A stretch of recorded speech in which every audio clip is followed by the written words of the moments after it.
Bismillahirrahmanirrahim. Assalamualaikum warahmatullahi wabarakatuh.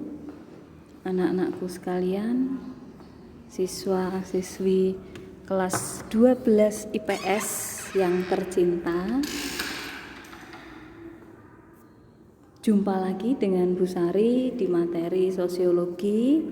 Alhamdulillah Allah memberikan kesehatan kepada kita semua, sehingga kita pada kesempatan kali ini dapat dipertemukan kembali dalam pembelajaran sosiologi. Semoga kalian semua senantiasa sehat walafiat. Tetap sehat dan semangat ya untuk KPM daring ya, walaupun jauh tetapi kita tetap dekat ya. Pada kesempatan kali ini Bu Sari akan menyampaikan materi semester 1 yang lalu sudah Bu Sari kenalkan kompetensi dasar di kelas 12 semester 1. Nah, kali ini yang akan kita pelajari adalah tentang perubahan sosial. KD yang pertama yaitu memahami berbagai jenis dan faktor-faktor perubahan sosial serta akibat yang ditimbulkan dalam kehidupan masyarakat. Materi pokoknya yaitu perubahan sosial dan dampaknya terhadap kehidupan masyarakat. Indikator dari materi pokok yang pertama ini, yang pertama mendeskripsikan pengertian perubahan sosial, mengidentifikasi ciri-ciri perubahan sosial, mendeskripsikan teori perubahan sosial, mengidentifikasi faktor penyebab perubahan sosial, mengidentifikasi bentuk-bentuk perubahan sosial, dan faktor pendorong dan penghambat perubahan sosial. Sebelum kita melangkah pada indikator yang pertama yaitu perubahan sosial, pengertian perubahan sosial, Bu Sari ingin menganalogikan perubahan itu apa sih? Masyarakat di sekitar kita senantiasa mengalami perubahan karena sifat masyarakat itu sendiri adalah dinamis. Nah, manusia sebagai bagian dari masyarakat itu mengalami perubahan. Mulai dia lahir, kemudian balita, anak-anak ya, terus mengalami proses bertahap ya, setahap demi setahap ya, remaja, kemudian mengalami pernikahan, tua, dan akhirnya ya perubahan juga kan ya.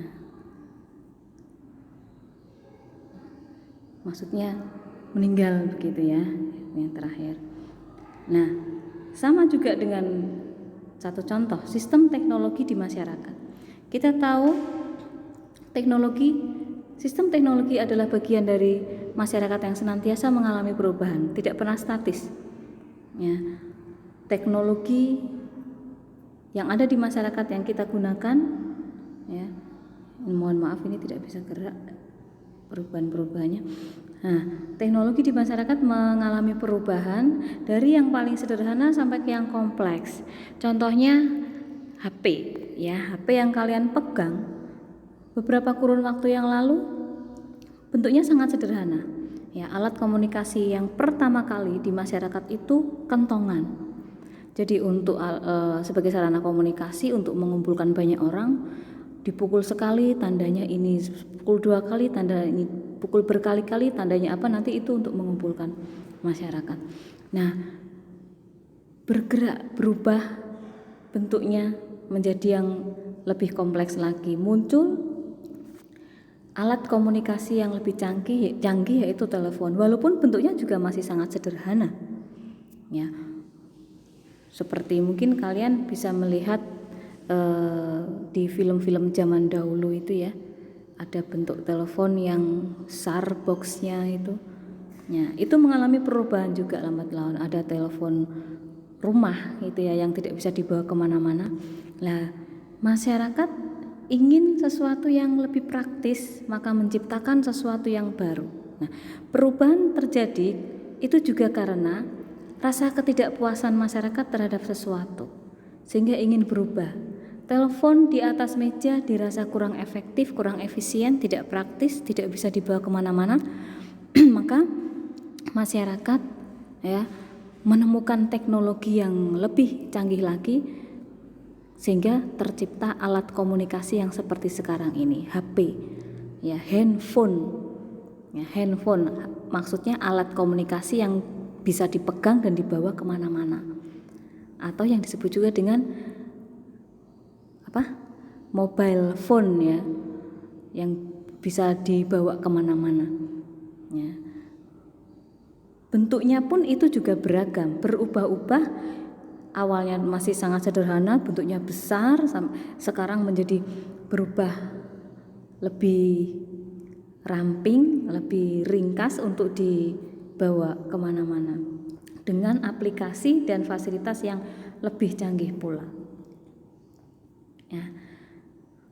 Nah, ini ada peta konsep di mana menjelaskan perubahan yang terjadi di masyarakat itu meliputi beberapa aspek ini, yaitu perubahan nilai-nilai sosial, perubahan pola perilaku, perubahan organisasi, perubahan susunan lembaga kemasyarakatan, perubahan lapisan dalam masyarakat, perubahan kekuasaan dan wewenang, juga perubahan interaksi sosial di masyarakat.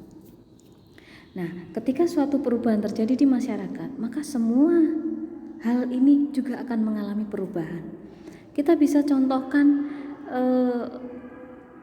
yang sekarang ini sedang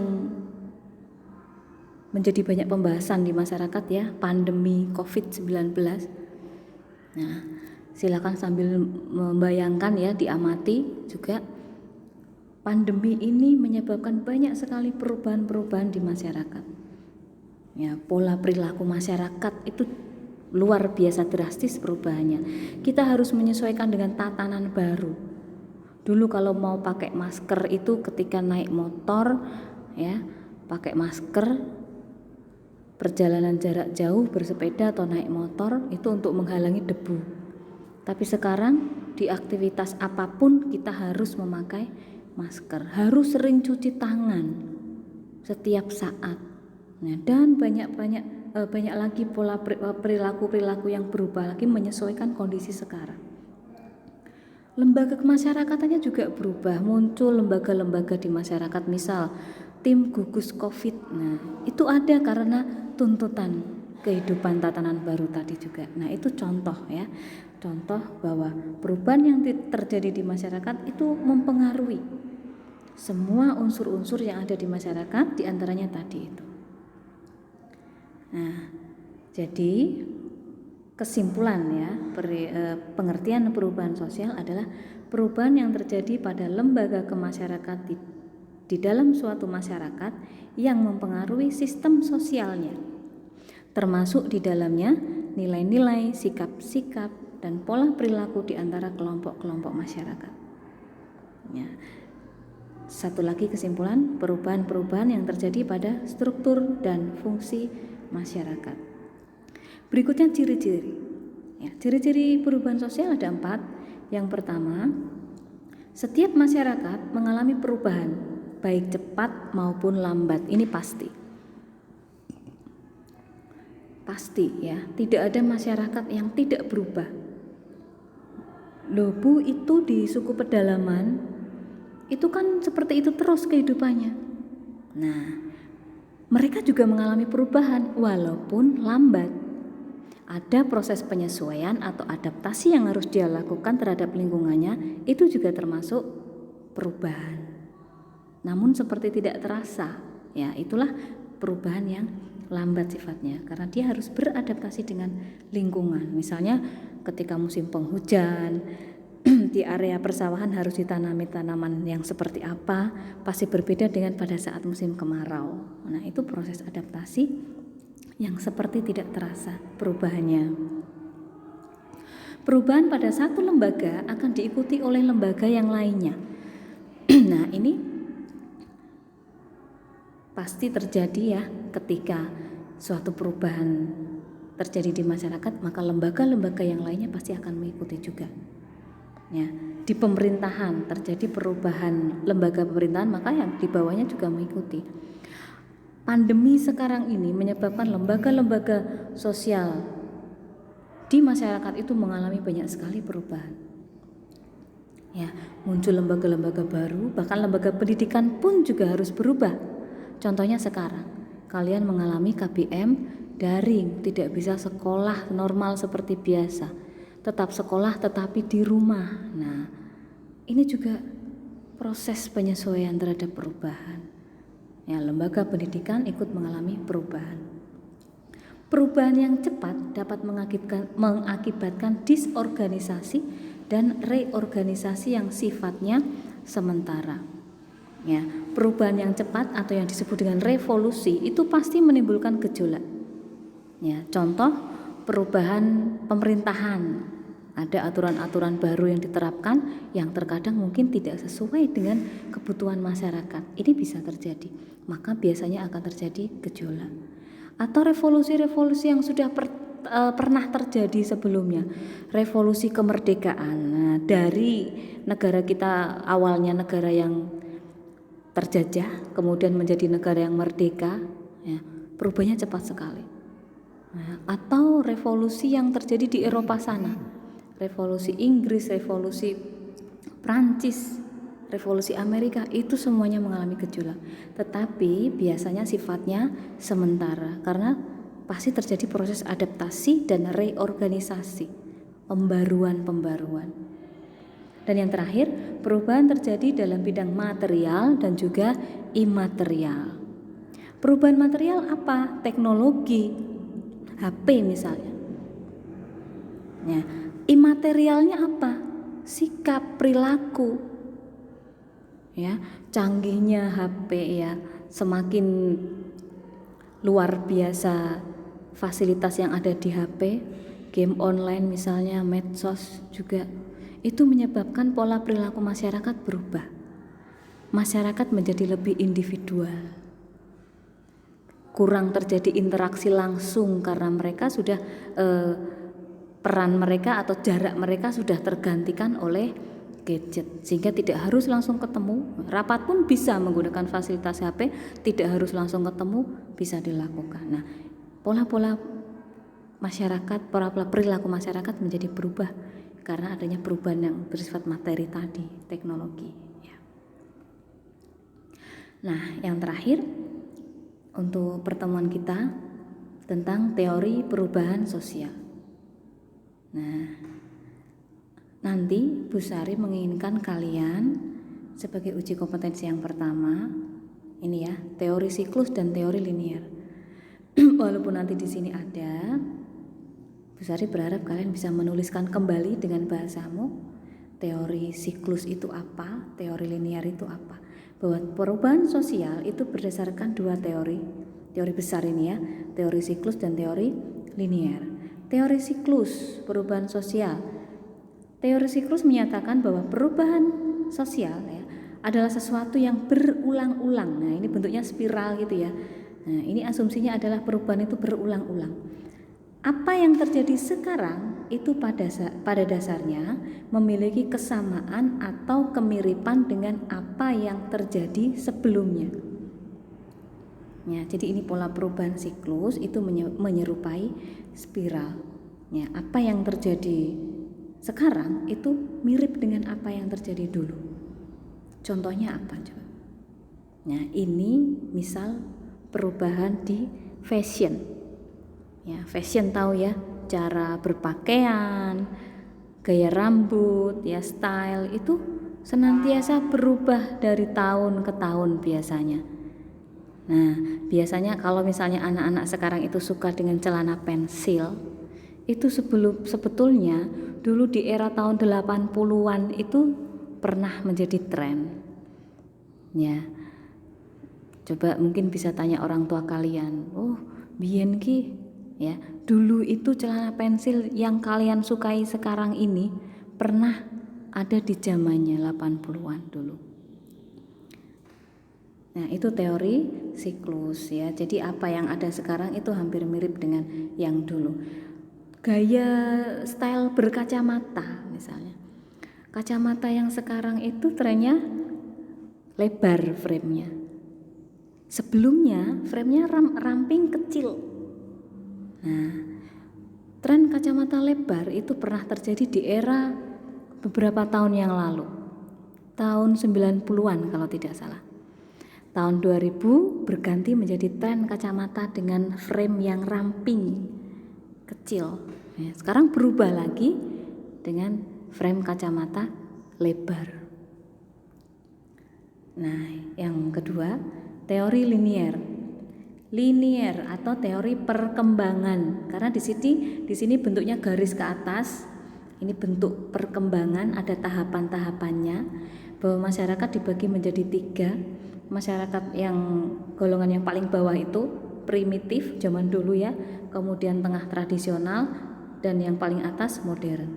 Nah, penganut teori ini menyatakan bahwa perubahan itu diarahkan pada titik tujuan tertentu, seperti perubahan dari masyarakat tradisional ke masyarakat modern. Ya, nah teori perkembangan ini ada 2, teori evolusi dan teori revolusi. Ya, intinya adalah itu tadi line ya, linear line, garis lurus ke atas, bahwa perubahan diarahkan pada satu titik tertentu yang paling kompleks, yang paling modern. Ini bisa dicontohkan misal teknologi. Ya, teknologi masyarakat itu berkembang seiring dengan garis ini. Misal pada masyarakat primitif, ini contohnya ya. Pada masyarakat primitif, dulu ketika manusia purba ya primitif hendak memasak, mereka menggunakan kayu bakar. Kayu bakarnya seperti api unggun, kemudian ada tungku di atasnya. Ya, berubah lagi bentuk tungkunya, walaupun masih menggunakan kayu bakar. Nah, muncul teknologi kompor minyak. Masyarakat tradisional, era kakek nenek kalian mungkin, atau bapak ibu kalian waktu masih kecil, kompor minyak. Kalian mungkin gak kenal kompor minyak ini seperti apa sih, bagaimana menyalakannya. Nah, karena sekarang ini sudah tidak familiar lagi, tidak banyak digunakan, walaupun mungkin masih ada, tapi sudah jarang yang menggunakan. Nah, itu dianggap sudah kuno gitu ya, sudah tidak modern, tidak sesuai dengan perkembangan. Nah, era sekarang kompor gas pun dengan spesifikasi dan fasilitas yang beragam juga. Kompor listrik lebih canggih lagi. Nah, itu teknologi. HP juga sama. Ya, HP juga sama, mengalami perkembangan dari tahap-tahap, dari yang sederhana sampai ke yang paling modern. Nah, itu 2 teori perkembangan. Nah, terakhir, uji kompetensi, carilah contoh dari teori siklus dan teori linier yang ada di masyarakat. Yang sebelumnya kalian jelaskan terlebih dahulu ya, seperti perintah yang di awal tadi. Nah, jelaskan teori perubahan sosial berikut ini beserta baganya. Jadi tulis kembali, kemudian di bawahnya diberi contohnya. Ya, demikian Bu Sari akhiri sebagai pertemuan yang pertama. Semoga bisa dipahami. Jika ada pertanyaan, kita bisa aktif di WA grup sosiologi. Terima kasih atas perhatiannya. Mohon maaf jika ada kekurangan. Tetap sehat dan semangat anak-anakku 12 IPS. Wassalamualaikum warahmatullahi wabarakatuh.